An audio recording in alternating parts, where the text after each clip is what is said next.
iFern started actually in 2003 when we founded Fern Incorporated. Because of many things that happened, no, we made Fern C the #1 vitamin C in the Philippines. We made a lot of people millionaires. But towards the end of that, no, we needed to split the company. So the story started in 2003, but iFern was actually founded in 2012. So right now, 2023, January, no, naka 10 years na si iFern. I took over in 2005 and we turned it into a ₱1 billion company in just 3 years. No? By 2007, 1 billion na yung sales ni Fern C. I was already in Fern during that time. Now, when Sir Tom decided to make iFern, so I was part of the transition batch of leaders who were convinced by Sir Tom to build a new company, which is iFern. Sir Tom will make a drastic decision to save the income and to save the vision of Fern to bring prosperity to every home by tapping the entrepreneur, every Filipino. Because of the split nga, no, we needed to take care of the networkers that moved to iFern with us. And ang promise ko, sabi ko, lahat ng kikitain ni Fern C sa butika, no, lahat ng profits niya gagamitin natin in order to support budding millionaires. Yung mga ginagawa nating milyonaryo, we need to help them transition from Fern to iFern. So during that time, it was really very challenging on our part because some of the leaders and members could not accept the situation, and it was really hard for us. We were challenged because our income was also going down, and Sir Tom was left to decide to have the transition, no, from Fern to iFern. Difficult first 4 years kasi from 2012 to 2016 every year, no, we were suffering losses. Yung total losses ni iFern, no, in 4 years was 140 million pesos, no, but we cannot stop. Kasi we have leaders, no, from the Fern or Fern C days that followed us into iFern, notably 001 Richard Lim and 002 Tadio Soronda.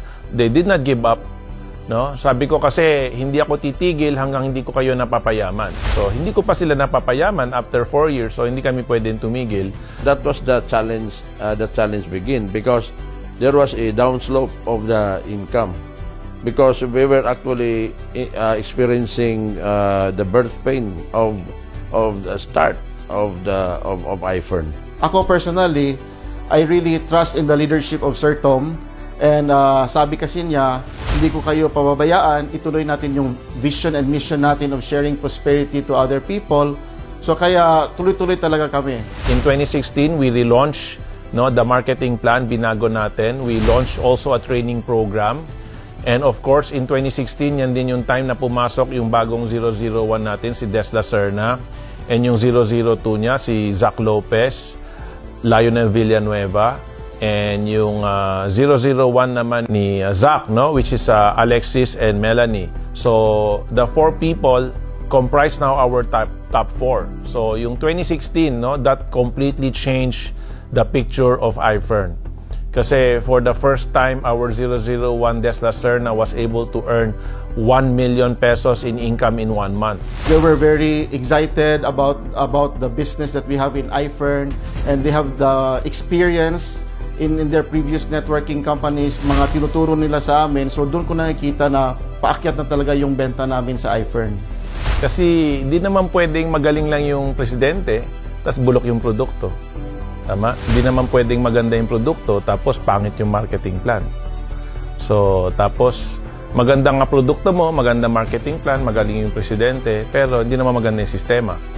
No? So, it's a combination of all things, no? Sa opinion ko at sa datos na nakikita ko, 2022 was the year when we had more than all previous years combined, more entrepreneurs, business owners that joined iFern because they see iFern as a better business than the business that they were running. So, sobrang ganda ng mga products natin, sobrang generous yung marketing plan natin, sobrang stable yung company natin, ang leaders natin, sobrang we work synergistically, no, may teamwork talaga, and most of all, yung leadership ni Sir Tom. So, I would say, you know, the first 10 years was marked by a lot of challenges. was marked by a lot of hardship. But kung talagang gusto mo, gagawa ka ng paraan, no? I would like to say that it's perfect that I was able to cap the last 10 years because the past 3 years, no, my partner, si Madam Kim, was helping me. Dati kasi mag-isa lang ako eh.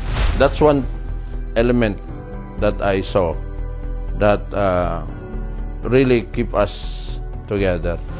That once our relationship is strong, kahit anong mangyari, we will be standing side by side. Yung mga tao naging successful, yung mga tao naging mayaman, yung mga tao na-achieve nila yung mga pangarap nila sa buhay. That's the summary of that past 10 years of iFern. So, I would like to count the decade of prosperity in the number of millionaires and the number of changed lives, no, for the better. Yung yumaman, umasenso sila dahil sa iFern at natulungan ang mga pamilya nila dahil sa iFern. That for me is the decade. The next 10 years of iFern will be yung matutupad na yung laging sinasabi ni Sir Tom na iFern is global. Ako, excited ako na what will Fern will be, iFern in the next years that will come. With the advent of the opening of the economy, tapos international offices are now being built. I see the next years that we have international offices. To all our business partners, iFern Nation, yung message ko lang is look at the blessings, not what is missing. So tuloy-tuloy lang natin to. No, never give up because there is no such word as failure, but only delayed success. Just hold on and believe in the leadership and mentorship of Sir Tom, and continue to carve in your heart the vision of iFern and carry it all through. Hold it with your dreams.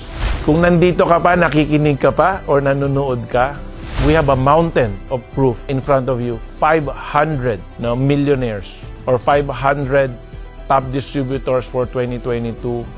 10 taon na kaming tumutulong. 10 taon na kaming gumagawa ng milyonaryo.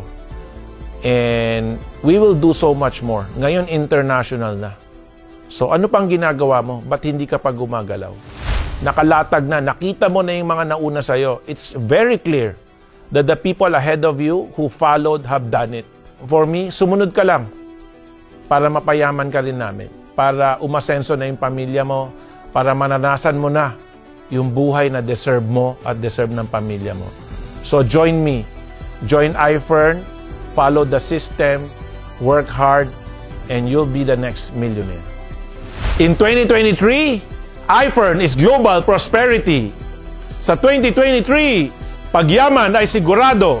iFern at ako, upline ng mundo.